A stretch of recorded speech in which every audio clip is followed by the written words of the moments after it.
Harihara Veeramallu cinema విడుదల కావడంతో జిజియా పన్నుకు సంబంధించి దేశవ్యాప్తంగా ఒక పెద్ద చర్చ బయలుదేరింది.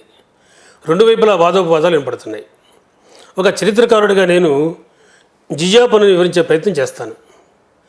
మహమ్మద్ ప్రవక్త అరేబియాలో ఇస్లాం రాజ్యాన్ని స్థాపించిన తర్వాత దానికి సరిహద్దులో ఉన్నటువంటి జోర్డాను ప్రాంతంలోని ఖైబర్స్థాన్ని ఆక్రమించినప్పుడు అక్కడ యూదులు క్రైస్తవులు కూడా ఉన్నారు. ముస్లింలు కానటువంటి యూదులు క్రైస్తవులు ఇటువంటి వారి మీద ఆయన మొదటిసారిగా ఈ జిజియా పన్ను విధించారు. జిజియా అంటే అర్థము ముస్లింలు కాని వారు చెల్లించవలసిన పన్ను అని అర్థం. అయితే ఈ పన్ను వేయడానికి ఆయన రెండు కారణాలు చూపించారు.